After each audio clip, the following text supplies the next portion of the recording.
0, 1. Let's get started. Hello and welcome to Beyond Top 10 Tennis. My name is Dr. Ashley Berge and I'm your host. I'm the author of 12 books, a CEO of 13 years, an elite performance coach for over 19 years, having worked with athletes throughout Europe, the United States to Australia. I'm the world's leading scientist on coach and athlete performance, specifically behind how to develop a top 10 tennis ranking. My work includes everything from mitigating injuries to conditioning behaviors that set a player up long term for the long game towards a top 10 tennis ranking. I'm behind theories from the optimal performance theory, optimal behavior for optimal performance, the barrier breaker, the rule of transference to the golden rule. As has become custom, each episode we dive into the latest rankings and results on the WTA and ATP tours and deliver new data implications as shared in my latest release, How to Develop a Top 10 Tennis Ranking, with over 120 episodes to date. Today's insights play its own role, like so many other episodes, in developing the player, parent to coach for that road ahead towards a top 10 tennis ranking. So as always, buckle in and enjoy the ride. If you've been with us for some time now, you know what we're all about. So thank you so much for tuning in. As always, though, if you've got any questions you would like to send through, please don't be shy and send them, because I'd really like to, I think, dive a little bit deeper into some different areas, I will say. So some pressing questions, and I share that because we're getting towards the end of the year.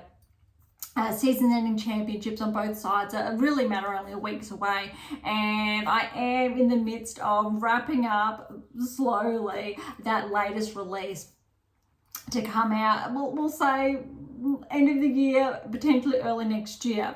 And it's always good to, I think, have those questions to be able to kick off the new year in a really good way. I can't believe we're only literally a couple of weeks from the season's ending championship, because that essentially marks the end of the season, kick-starting off season.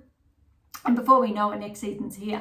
If you're new, thank you so much. As always, I would encourage you to track back to those earlier episodes that really set essentially the foundation. So through, should say, 50 to episode 70, really solidified more so of the nitty gritty, some key terms we use that have become more familiar, and really the 8 keys. So the 7 keys here to optimize your life. I've shared this in multiple episodes. It probably wasn't the best title there, but the subheading is using tennis to develop behaviors that deliver optimal performances in play and in life. Really important there, because how to develop a top 10 tennis ranking, the power of the 8th key. So for those of you who are not familiar, 8 keys obviously has taken the best part of the last 20 years to essentially look at the best players in the world, the top 100, the top 50, top 20, top 10, top 5. Each player that's won a Grand Slam, has been a finalist, each player who's made the round of 16, quarterfinals, semifinals, and more. There's actually more of this in my release coming up, and this is why I'm sharing this. So all of those key data metrics that most players aspire to achieve at some point throughout their career, or if you're lucky enough and you're the likes of, say, a Serena, Federer, Nadal, or currently still Djokovic, you actually will make those rounds every single Grand Slam throughout the year for a number of seasons. And so breaking all of that down is really exciting, because those 8 keys, or what I term them, is that key areas of your game when you need to break down everything a tennis player needs to do with their coach to win a Grand Slam, achieve a top 10 tennis ranking, and to continuously achieve those peak performances. There are certain things you need to do. Thankfully, courtesy of science and the data and a lot of research of obviously leveraging the predictive analytics, which is another model that was designed along the way. We know how, which means when you integrate those 8 keys into your game, the rewards follow. And that's what essentially my release 10 months ago now shared. And I'm really looking forward to my next release because, and I did say I would share more as it came to life. This piece is new, something I haven't done before, but it actually integrates right here now beyond top 10 tennis with the entire library or collection, and it will guide you through an entire season. I'm really excited to share more of that, but I'll stop on that one today. We've got a lot actually to cover. We've got, I think it was two events on the WTA Tour last week, 3 events on the ATP Tour last week, 2 this week, and I think we've got another 3 on the WTA Tour to dive into this week. So there's a lot. That's like 10 events to dive into collectively this week. So I'm not too sure if we will have enough time to dive into the secrets to optimal coaching success. Recall we started to do that recently because the season started to slow down, but it's starting to pick back up again. So we may have to wait until the following weeks when we have less events to touch on for me to share, I think, some key markers, some key, I think, inferences in a manner of speaking of how I think one of these texts. And remember, we started diving into the, let's say the earlier stages of this release early in the season, so around January, February, until we really took, I think, a closer look at what we're doing now from a week to week or on a week to week basis. All right, so I think with that, there was a little bit of noise there, so I do apologize. But we did start diving into, again, the secrets to optimal coaching success later in the season. We looked at what's going on really on a week-to-week basis to really apply, say, the new data, trends, metrics are shared in this release to share with you why, or begin to draw out the hows and the whys these players were progressing, what was happening with their rankings, if this would continue and or not. I think what's most exciting that's changed this week is Sabalenka is the new world number 1. And potentially this was predicted because Swiatek did take that time away. There's a lot in that, and I will share more about that in my next release. So I've got I'll say quite a big section in that respect, because it really touches on the consequences if players do rest, but also I will say there's a little bit of a discrepancy there where players, if they haven't played a tournament last season, maybe they won't play it this season to have more rest. But if they don't play it, they're penalised.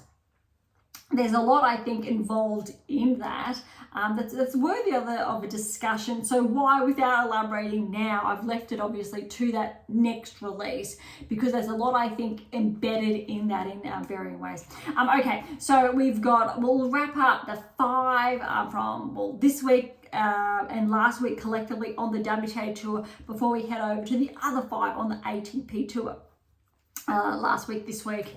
And then we will touch on the rankings, obviously WTA Tour first before ATP Tour. See how we go as far as time's concerned, and if we do touch on one of those chapters. I have been trying to keep our episodes around, I'll say, that hour mark. So for those of you who have been with us for some time now, you know there's a bit of a fluctuation there. We did start extending them quite a bit. So I've been trying to draw that back rather than jam packing them. So I'm not giving you too much or overloading you. And so just enough roughly in that, in a nutshell.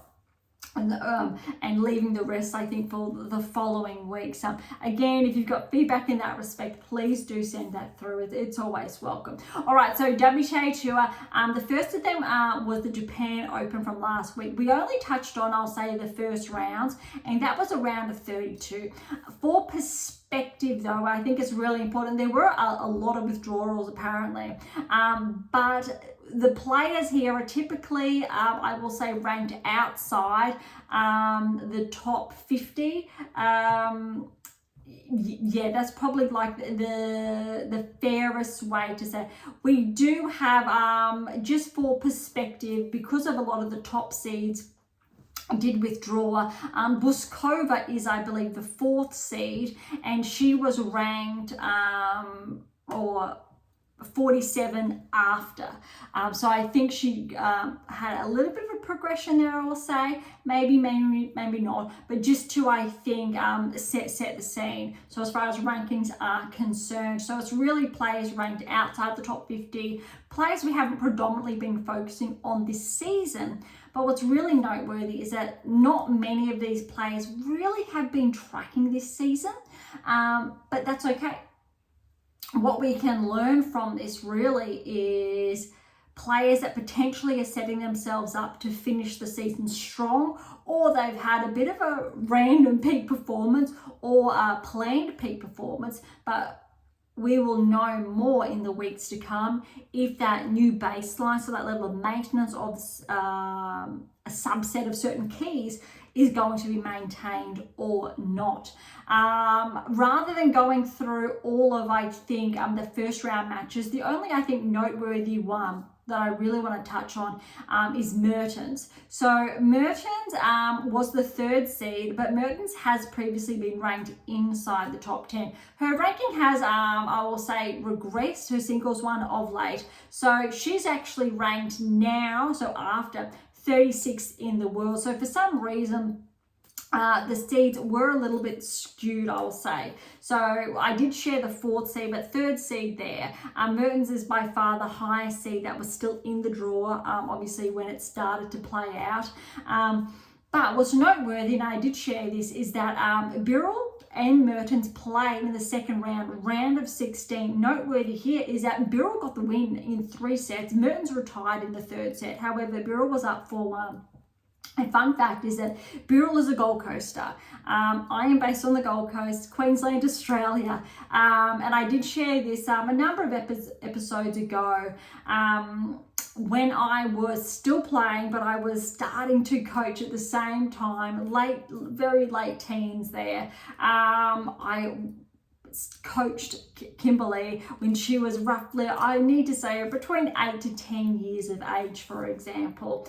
So it's really nice to see her doing well. Her family, they're just around the corner, and I did work with them for a brief period of time as well, a long time ago. So it's really good to see a local doing so well, and we will share more later on, because this was really her breakout tournament, or her best performance, I need to say, in probably the best part of the last 5-ish years. I have not been tracking that closely, but because she has obviously progressed to the later rounds of the Japan Open, it is something noteworthy to mention. All right, we're going to just quickly go over round of 16, and we'll look at the results later, maybe around the semi-final stage. So round of 16, we had Lies over Kessler in 3, Kokureto fell to Ito in 2. I've just touched on Birrell over Mertens in 3. Evanesian was the 5th seed. She fell to Sato in 2. Lamens over Bronzetti in 2. Bogdan, she's been playing good actually this year. I'll say tracking, but slightly. So straight sets over Buskova there. 4th seed, that was O, and then a tie break. Parry over Minen, straight sets, and Torsen. She's coming off a very good week, actually, the last couple of weeks. She is the one player who has been tracking a little bit more this season. So she got through over Darton straight sets in the round of 16. All right, let's have a look at the quarterfinals now. So for the quarterfinals, we do have Ito, and this is a breakthrough actually for Ito over Lies in 3 sets there. Birrell over Sato, another breakthrough to progress through past the quarterfinals. Then Lamens over Bogdan in 3. Very impressive. And Parry is the only seed left, so 7th seed in 3 sets over Torsen there. Okay, semi-finals. Essentially, we only have 1 seed here, which was Parry. And to put that into perspective, the 3 other players are not seeded. None of these players have necessarily been tracking this season. Parry has been coming up intermittently, I'll say around the French Open and thereafter. But this is a surprise predominantly for most of these players. Look, semi-finals, Birrell straight sets over Ito. Lamens straight sets over Parry. Huge opportunity for both Lamens and Birrell. And Lamens was the one with the win over Birrell, 6-love, 6-4. And after that win, she is ranked, I believe, 88-ish in the world. And I think Birrell, she was around 140, 150 ranked in the world. And I think after she's around 112 in the world. So she hasn't quite cracked the top 100. This was a 250 event. So it was worthy of playing. Very impressive. I'm not too sure in respect to those who did qualify. Lamens, there we go. I'm just having a look. So as far as qualifying concerned, Lamens had to make her way through qualifying. Seidman made her way through qualifying, but I believe she fell in first round. And yes, so Birrell did make her way through qualifying as well. A number of players, ironically, in the main draw had to qualify, and more than typical, purely because there were a number of withdrawals there. Even it looks like some of the qualifiers weren't able to obviously progress, which is noteworthy. It does not happen that often. All right, so that's the Japan Open wrapped up.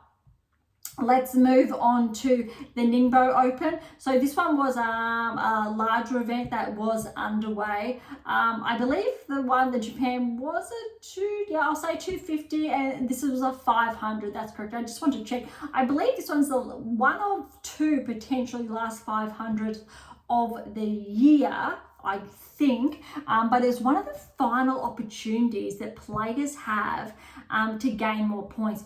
We know essentially the players have already been picked, qualified for the finals.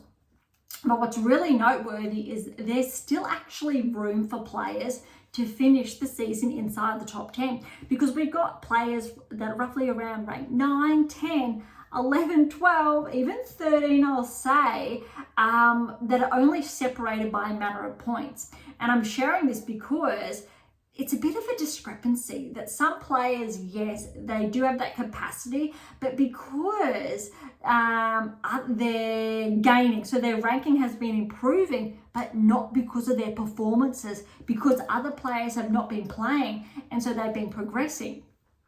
And when you weigh that up, it doesn't really add up that they should progress when you're looking at their ranking due to their performance or their results.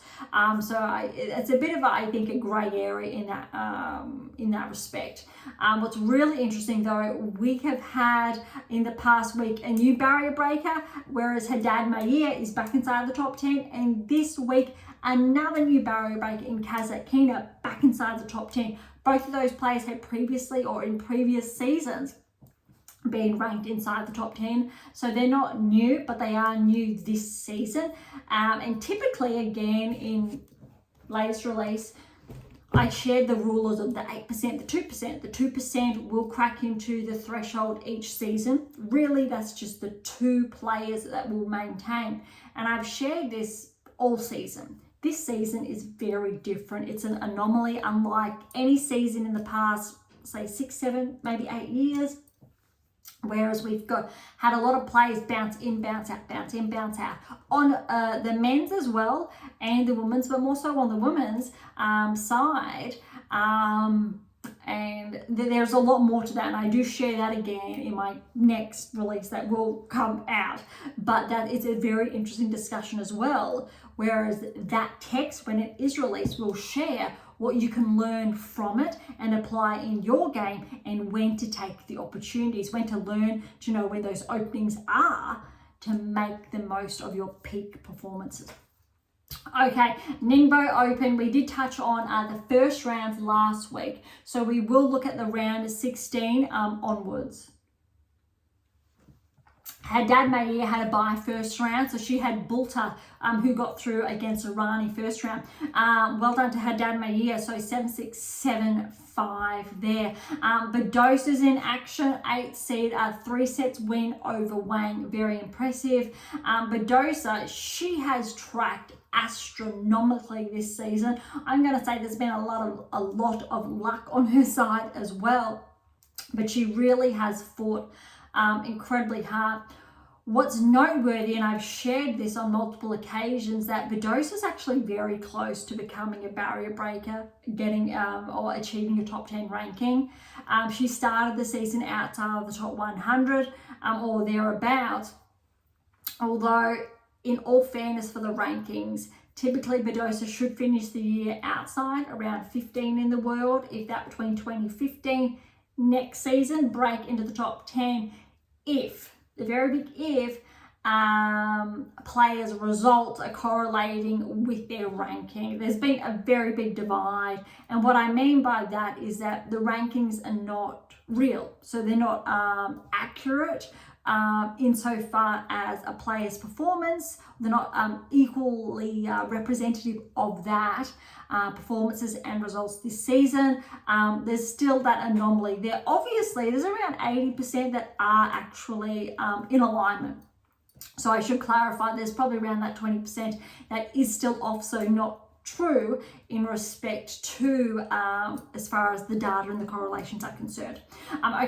Kazakhina, 3-set win over Siniakova. Look, Kazakhina's been consistent and then not consistent this season. She's had early exits, hasn't had early exits.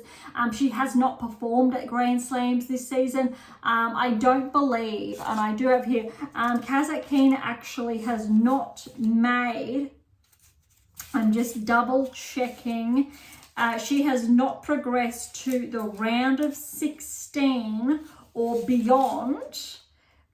Nope. Wait, double checking here. No, so Kazakhina has not made the round of 16 of a Grand Slam this year or beyond that. So when you're looking at a top 10 player, you really set that as a threshold, or the what is your game missing series. So I've got 3 texts there. What is your game missing? What is your game missing now? What is your game missing to win? Really extrapolates all of that. Yes, this one does too. 7 Keys does too in different ways. So these rankings are really correlated with the in-between events, not peaking at the Grand Slam level. So I think it's very important to note that, but also that Kazakhina, she really has the game where she can, but she hasn't peaked at, I'll say, the right times. But okay, 3-set win over Siniakova. Portinsva over Seidel, straight sets. Mira Andreeva, not seeded, however, straight sets win over Korpash. Krejcikova's in action, straight sets win over Ma. Kalinskaya, 7th seed, straight sets over Yuan. And Makova, a really good week, we know, the past fortnight, straight sets win over Christian. So still a really heavy event with seeds, great players. Even though Makova is not seeded, she's been playing some really, really good tennis. But it gets interesting now come the quarterfinals. Okay, Haddad Maia had to play Badosa in the quarterfinals. That's huge. I think this is the biggest quarterfinals of the draw, given how these two players have been playing recently. Because you have to remember, I am just double checking stats, that yes, Badosa and Haddad Maia did make the quarterfinals or further obviously of the US Open. So we know both of these players, even though they had not done that this season, Badosa, I believe she did potentially, no, just checking. So both of these players have been peaking. It's a really interesting discussion, I think, where we have a lot of players that have not peaked all season, then all of a sudden at the end of the season they start to peak. There is a reason why they've had more rest periods. They haven't been as consistent. Then all of a sudden, when the other players or more players are resting because they're overdone, you have these players that are underdone. They haven't been on court, haven't played as many matches or has been as successful. And what I mean by that, they haven't made, say, deep runs at Grand Slams or consistently. So we're seeing they have more gas in the tank, for lack of better wording. So this is why it's not that surprising. We typically see this most seasons, but a very, very good win for Badosa over Haddad Mayer. A little bit ironic though, granted that it was only last week Haddad Mayer broke into the top 10 again. A little bit of a question mark then goes, Badosa with this win, she almost could as well. However, when you're looking at other players, that have been tracking this season, they're actually more, I'll say, noteworthy to progress inside the top 10. In contrast, hopefully you followed that. All right, quarterfinals, Kasatkina Putintseva. Kasatkina, very good match against Putintseva, but it was not easy. 6-4, 1-6, 7-6, 8-6 in that tiebreak. Mira Andreeva and Krejcikova in the other quarterfinal. Krejcikova unfortunately did have to retire in that second set. It is noteworthy because Andreeva did get the first set in a tiebreaker. It was 7-5, so neck and neck, and it looked like Andreeva and Krejcikova, it was on serve, it looks like, in the second set. So 3-2, and Krejcikova unfortunately did have to retire. A little bit of a concern there. Krejcikova, I believe, has missed out on the final 8. Granted, her performance this season, she's definitely worthy, I think, of making that final 8. A little bit disappointing that she hasn't. One fun fact, Krejcikova, I do believe, and we're including the Olympics here, she progressed to the quarterfinals of the Australian Open, the French Open, Wimbledon, and the Olympics. Swiatek did not do that, nor did Sabalenka. Very, very impressive, nor did Gauff. Nope. Nor did Rybakina or Pegula or Paolini. There are other metrics, obviously, when some of those players are discussed from the round of 16 onwards, but Krejcikova made 4 of the top 5 events this season in the deep run. Very impressive. And I'm sharing this because, again, I have been writing about it this week, so I've been, I'll say, crunching some numbers in this respect, and it's actually really impressive, but it really goes to show that why there's a misalignment with the rankings. Kalinskaya, she's fallen to Makova, 2-6, 6-2, 6-3. Probably as anticipated. Makova's just been playing so well. She really does deserve to be ranked inside, I'll say, the top 15. Kalinskaya, obviously, she's edging towards the top 10. That said, Kalinskaya, she really hasn't been consistently tracking this season. She has, I believe, 1 or 2. She's definitely, yeah, she has 1 quarterfinal to her name this season, which is impressive, but she's not tracking as consistently as some other players, so that's noteworthy. But she has been inadvertently tracking at other events, but not as, I'll say, impressive as other players. Makova is a very good result for her nonetheless. She's really finishing the year strong. She did, however, remember, miss essentially the first half of the year because of the surgery that she had, so she was sidelined, which essentially means she started mid-year with a full tank of gas, whereas other players from Sabalenka, Swiatek were probably half, Noteworthy though that Sabalenka did skip Wimbledon. Swiatek played all the way through and she's only getting a rest now. Whereas Sabalenka, she's been able to play more because she had a little bit of a break in between. So no Wimbledon and no Olympics, for example. Okay, our semi-finals. Kasatkina got the win over Badosa. Noteworthy though, Badosa had to retire in that second set. So Kasatkina took the first set 6-4 and then retired. Bit disappointing. Well done to Kasatkina, but Badosa had definitely had a shot, but she would have notched up some extra points here, progressing through to the semi-finals. Okay, Makova and Mira Andreeva. Mira Andreeva, she got the first set 6-2 over Makova. That's huge. But then, how's this? Makova had to retire. 2 retirements in the semi-finals. However, Mira, she was definitely up, obviously first set in contrast to the other semi-final, but it's still disheartening to see. And I should clarify, when players do have to retire later into the season, where that is Krejcikova, Makova and Badosa, 3 players who've been playing phenomenally in the later half of the season. They need to retire. That really does say something. Okay, in the finals, Kasatkina got the win over Andreeva, 6-love, 4-6, 6-4. So obviously Andreeva, she started a bit slow. Kasatkina came out of the blocks firing and then really was a match with Andreeva coming back. Both players got some really good points here, and courtesy of this win, Kasatkina became a barrier breaker this season. All right, I'm going to quickly go through now. That was the Ningbo Open. We've got 3 more events left, and I have been getting a little bit sidetracked because I get quite excited sharing all of, I think, these data touch points with you. Okay, so we now have, I will endeavor to pronounce it. I apologize for the mispronunciation, the Guangzhou Open. So another event in China.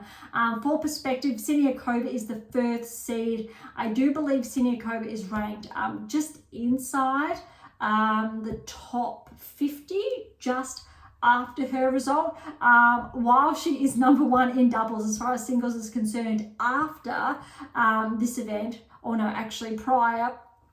For the seed, she was 48 in the world. Now, keep in mind, these events really kicked off only yesterday. So there will be more matches today. We only have the first round action to go through. So we will quickly go through them. Siniakova over Martic, straight sets. Parks over Bonda, good win for Parks, straight sets. Pera over Iala, straight sets. Zhang over Rakimova, the 8th seed. Straight sets. Yuan, the 3rd seed, over Minin in straight sets. Soang Q, 3 sets over Seidel. Danilovic over Erika Andreeva. Danilovic has started to track. I've touched on this in, let's say, a handful of episodes ago. So this is a really good win for Danilovic. Parry back in action again this week. Straight sets over Bekta. So a good win for her there. Shramamkova, 6th seed, fell first round to Wei, straight sets. Wang, good win over Rus. Rus was actually tracking the first half of the season, and she started to regress or not be as consistent in her results the later half of the season. Christian over Golbic in 3. Bronzetti over Evanessi in the 4th seed, straight sets. Bozes Meniero, straight sets over Fett. Ponche fell to Shi in 3. Dolhide with a win over at Pradankina. And then Buskova, the 2nd seed, got a first round win over Lamens. Keeping in mind, Lamens just won her first title last week. So it does get a bit of, it does take time to get used to recovering from winning that title, playing the week again. Lamens did have to go through qualifying, so a lot of matches there, which is equally, I think, important to note. And I'm just checking the qualifying to see if Birrell, for example, is there, and she is not. So that's just noteworthy to say Lamens was the only player from the finals playing this week, but still she had a stellar fortnight, I would say. And I'm not going to read into too much of Lemens falling first round because she did face the number 2 seed. So it'll be very interesting if Lemens can pick up from that title in the weeks to come. Noteworthy players have been able to do that this season. Paolini, we know what's happened, through to Schneider, again, we know what has happened. Top 20 ranking, and our predictive analytics have tracked those players, for example, so why it's not surprising. Navarro, really interesting from that perspective. Okay, so we will track back to I'll try and say it again, the Guangzhou Open next week with those results, and it'll be very interesting to see how those players do track. Okay, on to I will call it the Pacific Open. So it's the Toray Pen Pacific Open. So it's over in Tokyo there. Another event, but it probably is the biggest event underway this week because Zheng is in action. She did that with 2 withdrawal last week. Fernandez, Schneider, Frech, Wang, Kazatkina, Bolter, and Haddad Maguire all in action, and they're just the seeded players. So similar to last week where we had some, I will say, big names in some of the events or one of the events, this is the event where we have some of the top 10 players.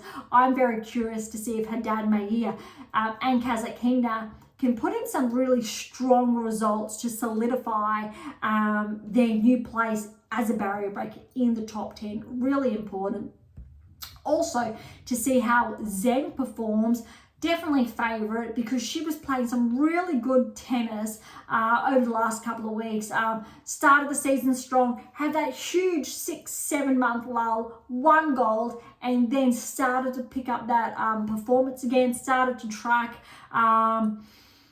I'm not going to be surprised if Zheng actually makes a deep run at the WTA finals. I think she's going to go in there underrated, but because of how the data is and how she's been playing, it's going to be very interesting. Need to be careful though that she doesn't overdo it because Sabalenka, for example, is not in action this week. She's going to rest.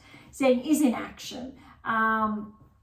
Sabalenka, I think, took last week off as well. So did Zheng. So it's a little bit interesting to see when we're looking at how much a player rests and their results. But I don't think anyone's necessarily fighting for more points because they've already made the finals.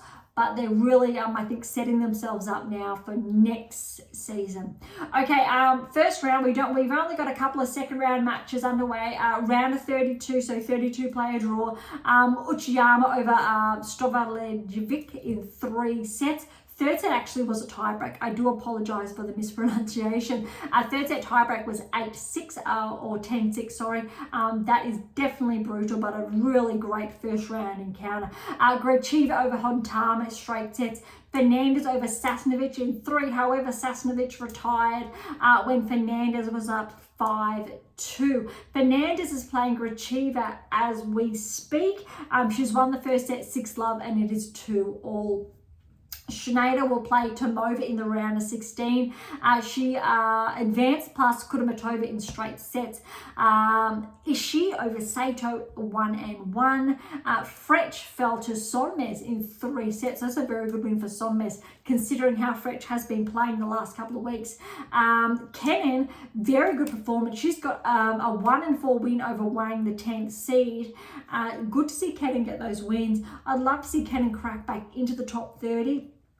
She just hasn't been able to find or establish that maintenance with the keys and to maintain that and build on it. Really important. Let's see how she finishes the year. Torsen, good to see her. Yep, with a first round win over Bino 2-3. Kessler over Kokureto 3-3. Kessler will play Kazatkina round of 16. Bulta 1-4 over Hon. Okauma straight sets over Baptist. Andreescu over Yamaguchi in straight sets. I believe this is Andreescu's first win in the main draw in a couple of months, so that's really great for her. She does have Haddad Maguire next. I'll tell you what though, if Andreescu finds the form we know she's capable of, she definitely can get that win over Haddad Maguire. However, her Danmayer, if she's going from strength to strength, from say the US Open, her result there, her result the past fortnight, and is able to build on that, I'm going to be very curious to see if potentially Zheng and Haddad Maia, so 1 and 2 seeds, meet in the final, and obviously the outcome. We will touch on that though next week, because that really is all we've got. The only second round or round of 16 result is the one that's underway. Gracheva now is 3-2 Fernandez. It's on serve in the second set.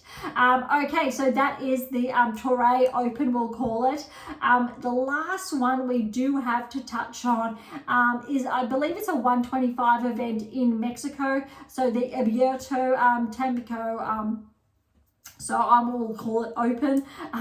So this one has Paris Diaz as the first seed. To put that into perspective, however, I'm just waiting a minute to double check here. I'm just checking Paris Diaz's current ranking, and it does not want to tell me that.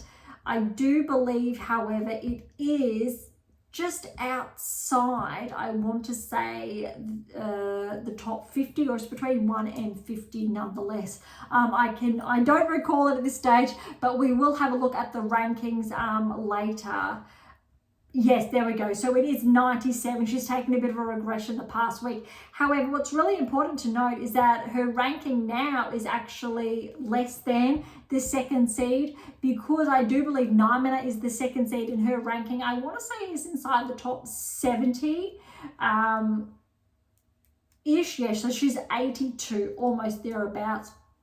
So the rankings or the seedings would have been done prior to the rankings being updated, I guess, at the beginning of the week. All right, so we've just got a couple of first round matches. A couple of them are actually live as we are going to air. So Paris Day is the first seed. She's in action, and there's 1-1 against Yamala Pali.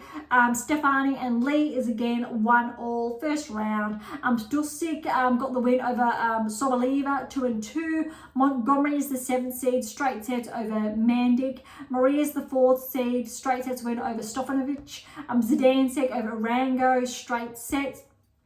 Kurmatova straight sets over Sharma. Sorabes Tormo, the 6th seed, straight sets over Sanchez.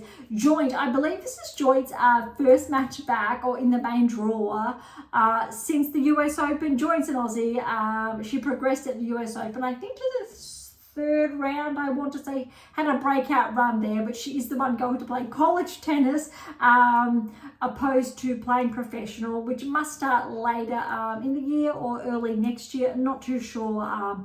I thought she'd already been had started, but looks like she's still playing some obviously tour events. Straight sets win over Jackie Moe, so it was 3-4. Chang over Sholinska, straight sets. Marina over Hoshata Gomez, a 1-0. Carl with the E over Koneva in 3 sets there. Blinkova, the 5th seed, straight sets over Eshvek. Tikahoma over Ruzik in 3.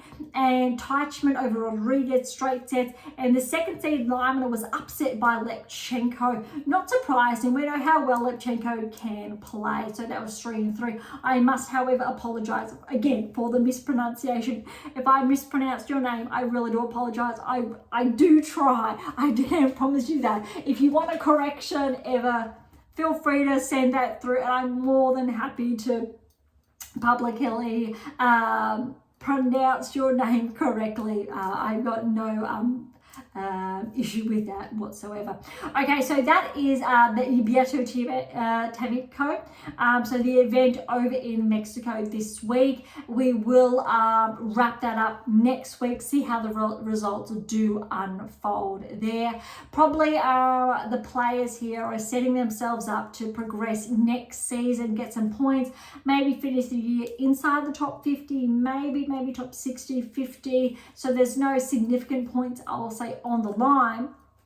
Nonetheless, still matches under your belt to really set up time for the off season, and then obviously I'll say the Australian swing. So it's, I think it is that time of the year for players, I'll say lower ranked, who don't have, say, the commitments of the WTA finals to really, I think, get those additional matches under your belt, prepare for next season. Now, even before, obviously, we know the season hasn't finished, but really the tour is starting to wrap up in the next couple of weeks. All right, that is the WTA Tour. Let's head on over to the rankings.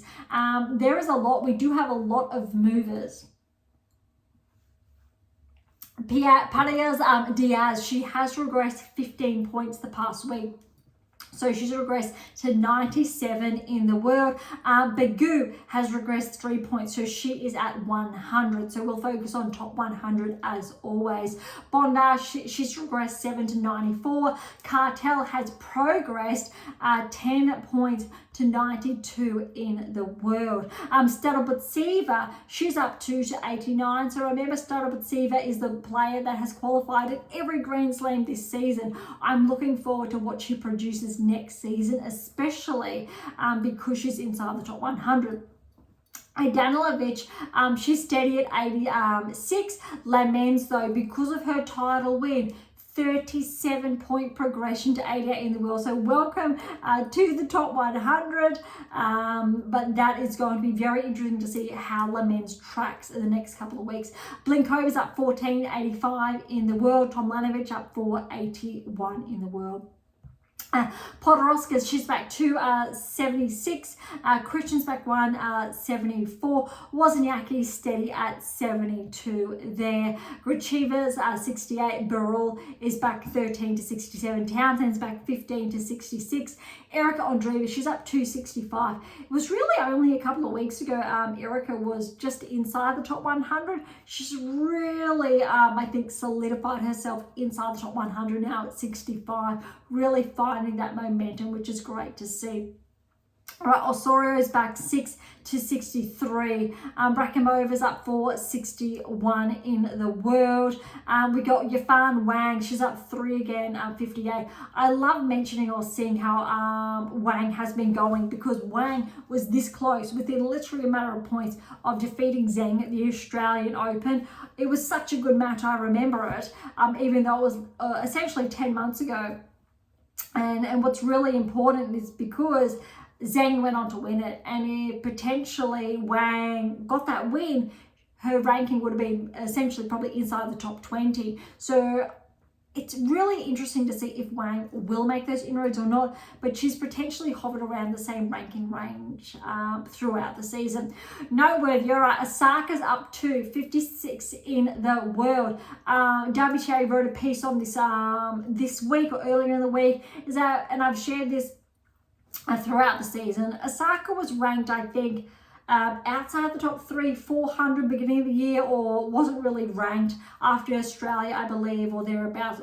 Did get some points, and she steadily went from 300 and something to 200 and something to she spent some time in the 100s. Finally broke into the top 100, and look, for a player that's been back less than 12 months on tour, to finish the year inside almost the top 50 is really impressive, and that really can't be underrated enough. Also, I believe she's had almost half a dozen, if not more, wins over top 20 players.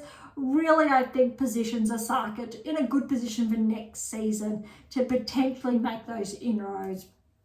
All right, Raducanu, she's up 155 in the world. Torsen, she's up 11, 53. Other noteworthy movers now, we are inside the top 50. We've got the ones and we've got the twos. Mertens, she's back 8 to 36 in the world. Yastremska's up 4 to 34 in the world. Fernandez is back 1 to 35. Fernandez was mostly quite comfortably inside the top 30 for most of the season, but just of late, she's bumped outside there. Jabeur and Bolter also both outside the top 30. 32 and 31 respectively, and Vondrousova as well at 31. Pavlyuchenkova kicks off the top 30. Putintseva, she's up 3 to 29. Makova, here we go, she's up 5 to 25 in the world. We knew this was going to come. Literally only, I think it was 2 weeks ago, Makova was still around 50 in the world. She didn't really, or her ranking didn't even move that much regardless of making the semi-finals of the US Open, which is equally ironic. So it's really good to see, because I think this is really well deserved, and potentially after the next week or two, Makova will break inside the top 20, which she definitely does deserve. French, Samsonova, Sakkari and Azarenka round up the top, or the rest of the top 30, between 21 to 25. Top 20, we've only got some very small movers here. Bekic is back 1 to 19. Kostyuk's back 1-18.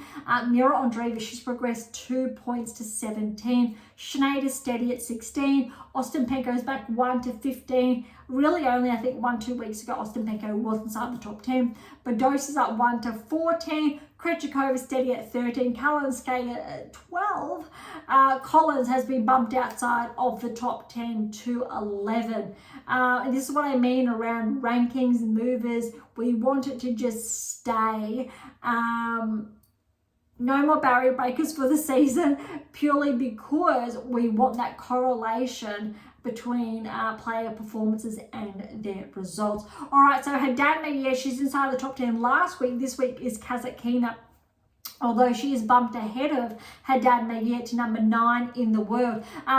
All others inside the top 8 have remained, other than Sabalenka and Swiatek switching places. Navarro, Zheng, Paolini, Rybakina, Pegula, Gauff, Swiatek, Sabalenka. Arguably, Paolini, she's got 2 Grand Slam finals to her name this season. Zheng has the 1. Pegula has the 1. Rybakina does not have any.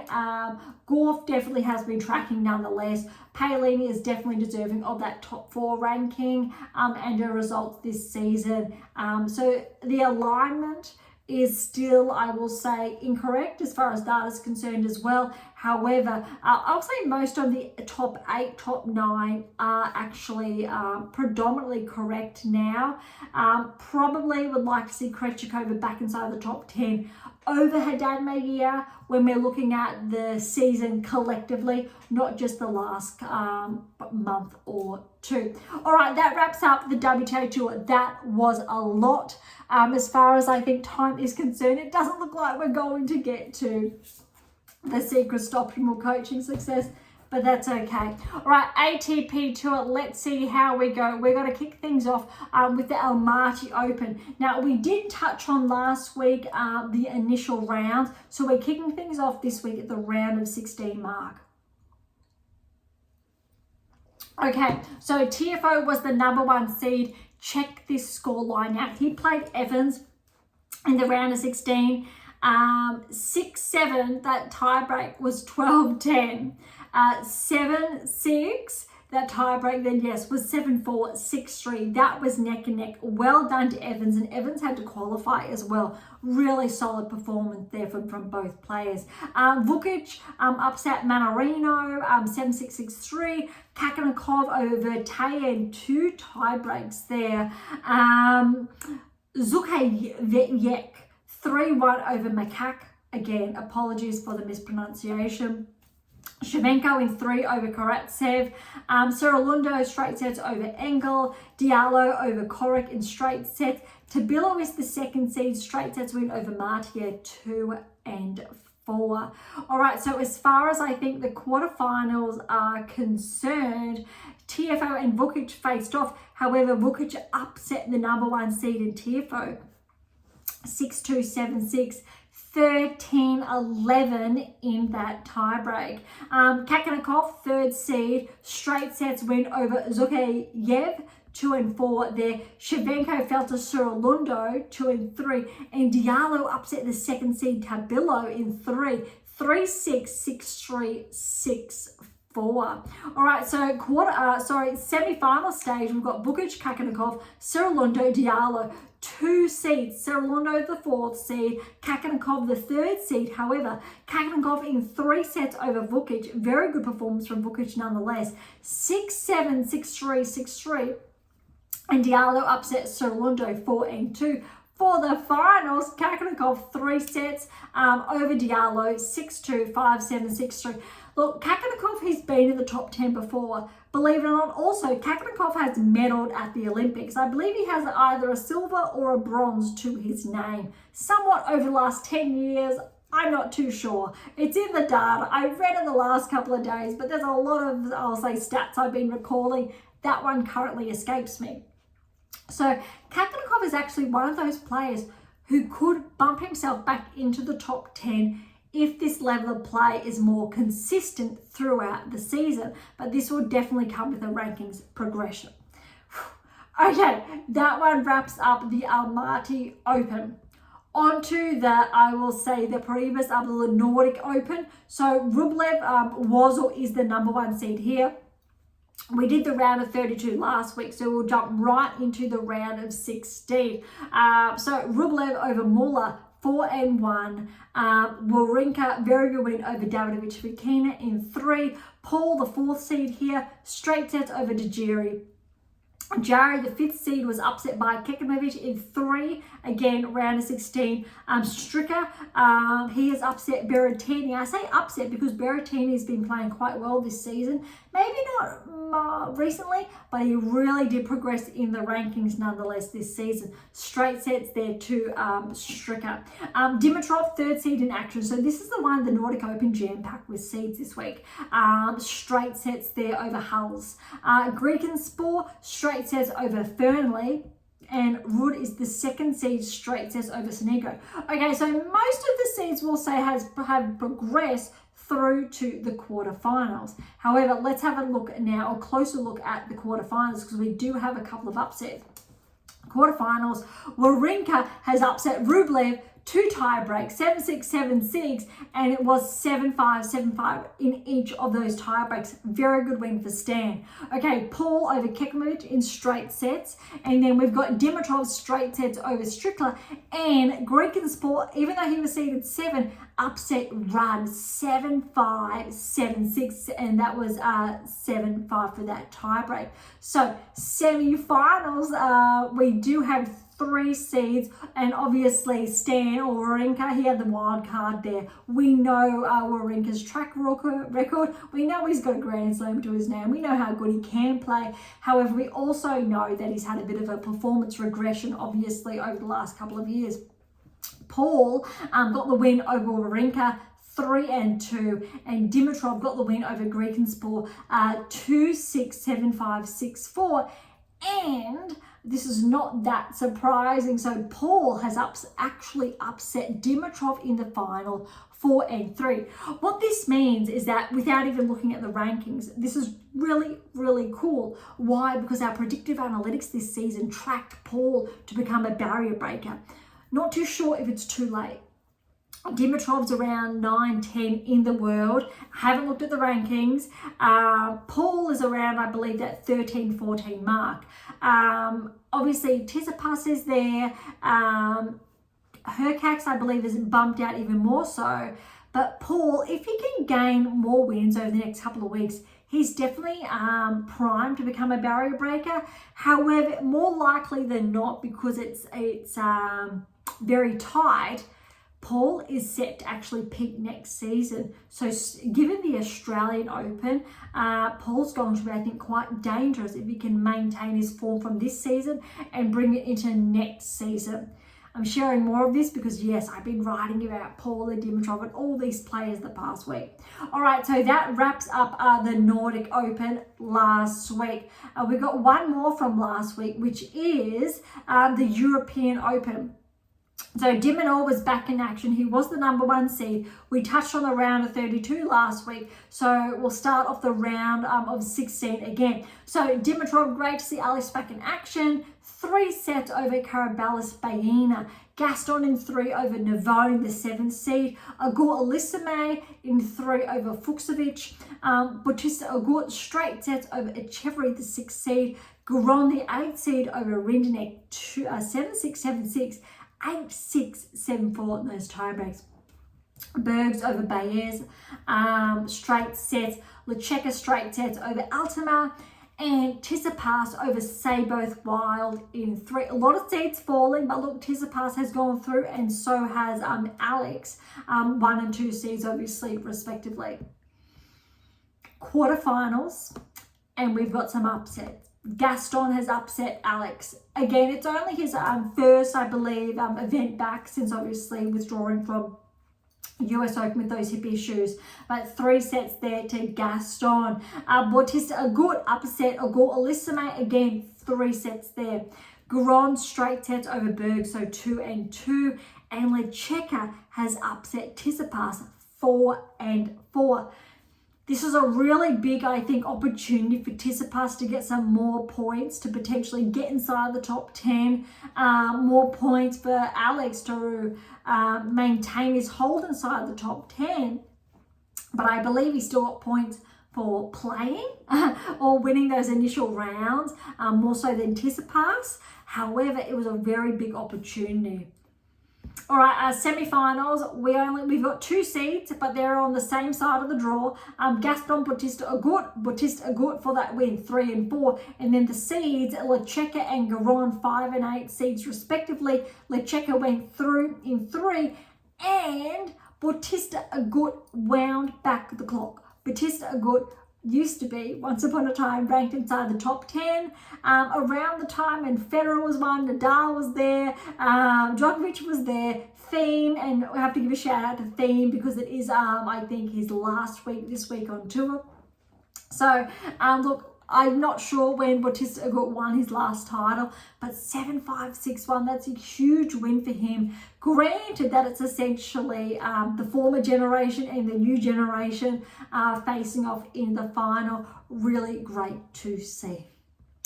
Okay, 2 more events on the ATP Tour, and they're the ones this week we're going to dive into. So we've only got those initial rounds that have been underway. In Austria, the Erste Bank Open, round of 32, where Zverev is the #1 seed. Okay, so Zverev played Schwarzer first round, 2 and 2 win. Haven't seen Zverev back in action for the best part of the last 2-3 weeks, I believe, or at least 1-2 weeks. So it'll be interesting to see how he tracks. However, going off again from last week, Zverev will play Garon in the round of 16, second round of 16. Because Garon straight sets win over Michelson, 7-6, 6-3. Monfils over Howells, straight sets. Mazzetti over Sinigro, straight sets. So Monfils and Mazzetti will play round of 16. Dimitrov and Zhang, they still need to play. Makak and Madison, they still need to play their first round encounters. Dairy, though, got the win over Thiem. So this was officially Thiem's last match of his career. And Dairy got that 7-6, 8-6, 6-2. Look, there is so much to say about Thiem. He's been so underrated. When Federer, Nadal, Djokovic were all at the top, even when Zverev was there, Thiem was in between. Thiem was that player that was just almost so close. He's been a Grand Slam finalist a few times before. We know he obviously won the US Open during COVID, but he's definitely underrated. Arguably, if Federer, Nadal, Djokovic were not in play, Thiem would have been #1. Thiem would have won a number of Grand Slams. I know that's very hard to obviously say or fathom, granted that was not the case, but it's still really impressive for Thiem nonetheless to progress, I think, this far, to have such a sensational career, but also disheartening that he is retiring relatively young, I'll say, but he has given the game so much. There's so much to say about that, but look, we need to wrap up this event, but he really does deserve, I think, more credit than I think he's been given, because really, even though Murray he got slams, if there was going to be a 5th player in that mix, I know Del Potro and Wawrinka are in there, but that next player who really was that next generation player to really potentially take on those players or be that next player. Theme was always there.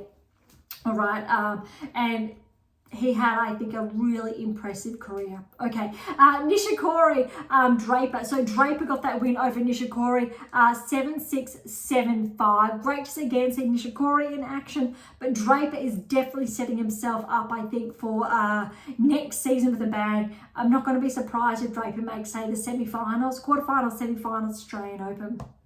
All right, TFO, straight sets over Nori. Berrettini, here's a good win. Straight sets over Fuchsovich in contrast to last week, his earlier exit.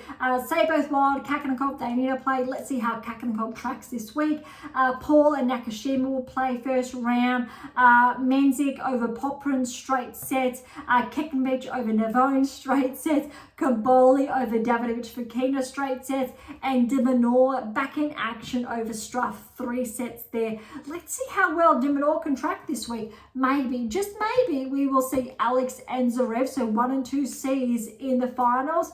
Doesn't normally happen, but it may. Let's see. But this event is really setting these players up for more points, but also preparing them for the season's end for championships.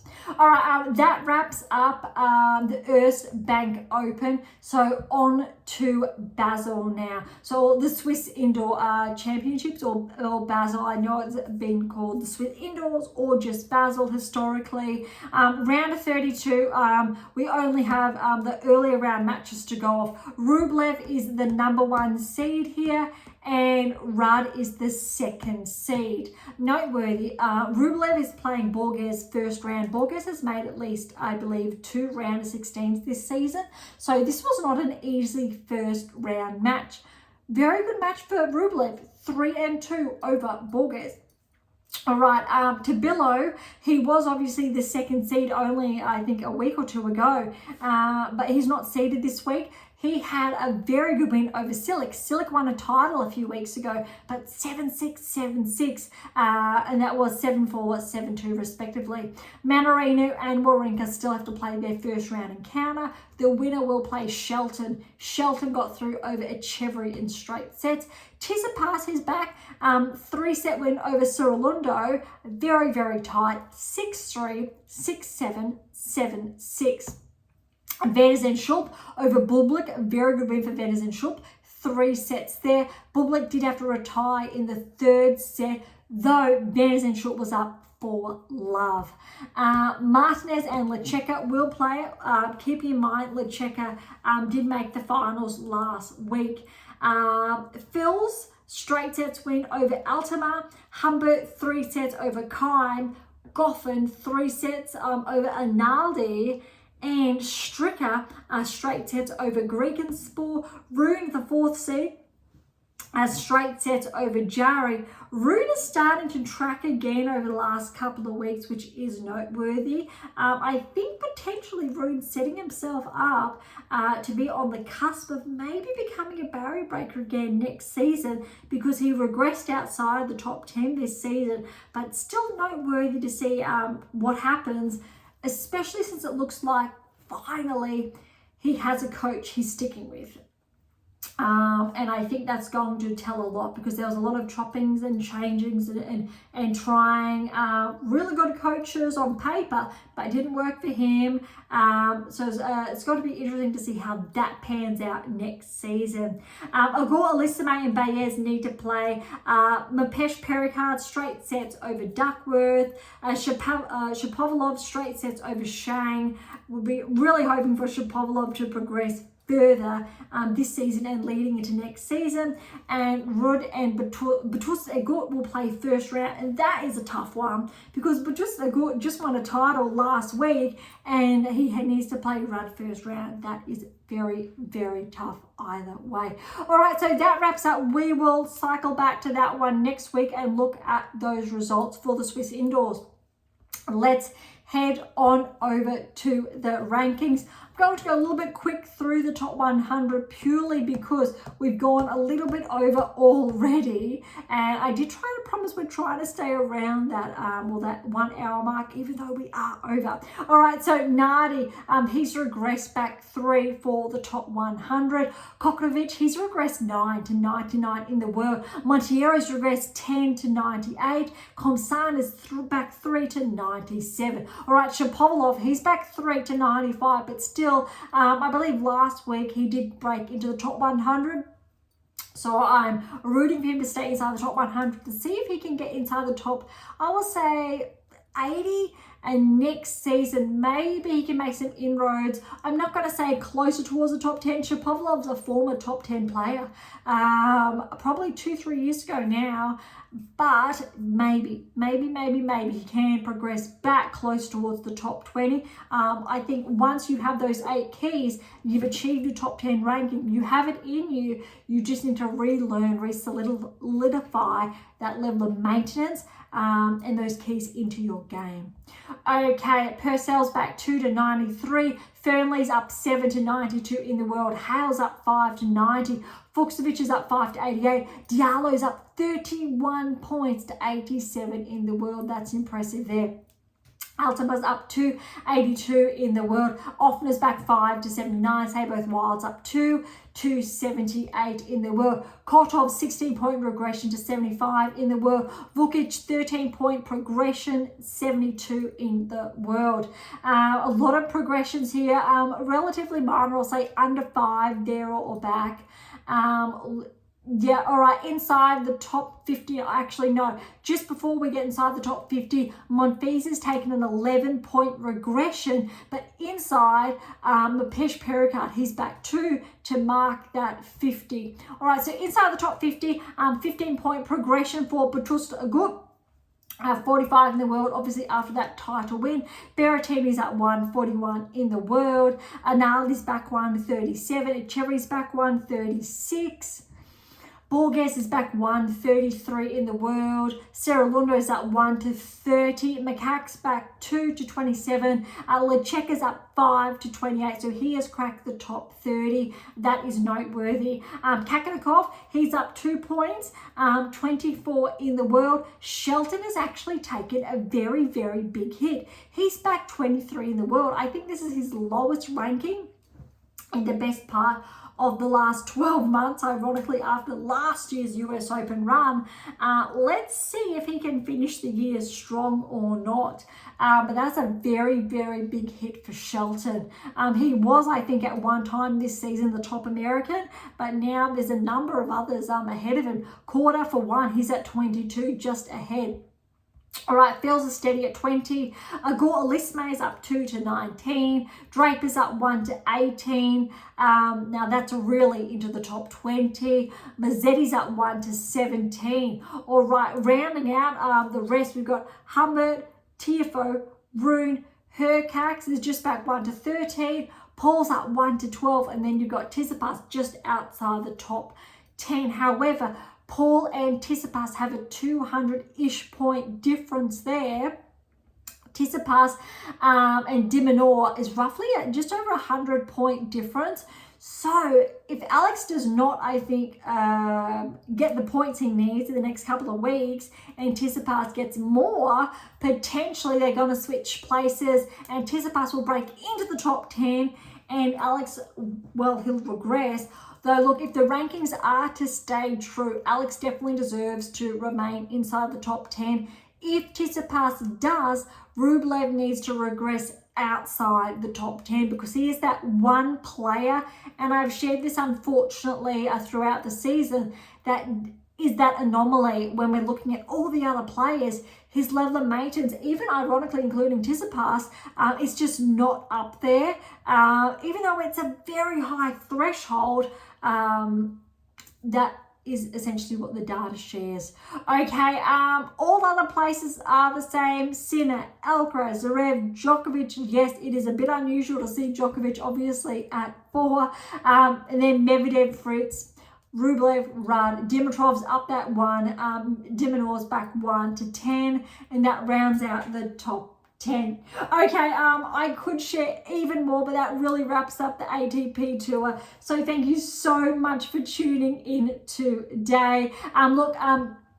To grab a copy of my new release, How to Develop a Top 10 Tennis Ranking, or the 7 Keys, or even if you want to keep reading The Secrets to Optimal Coaching Success, head on over to AM8 International or Amazon, so irrespective of where you're based in the world. This cover is a little bit different. I've shared this before. This is one of the original ones. So look a little bit different. If not, the content has actually been updated in those newer releases. So a little side note there. Any comments or questions, head to AM8 International or Topic Thread, the social platform set on data privacy, or leave comments directly on YouTube or Spotify. To interact with Beyond Top 10 Tennis, head on over to AM8 International, or you'll see all of our social handles in the episode notes. To catch up on our blogs, head on over to AM8 International and look for our blog tab, or head on over to Substack with all the links in the episode notes. For something different, head on over to Pink Octopus Books, where my fiction release is just in the background over there. For something left of field, visit Spruik for some random polls. If you do, I'd love your feedback. And of course, if you enjoyed today's episode, please subscribe, like, share, and all of the above would be absolutely phenomenal. For those of you who are interested, we do have scholarships available on AM8 International, as well as options to work with me exclusively to optimize your performance and to nudge you closer towards that top 10 tennis ranking. So don't be shy and come and say hi. Okay, on that note, thank you so much for listening. I am so incredibly grateful. I am your host, Dr. Ashley Morgan Berge, and this is Beyond Top 10 Tennis, and I'll see you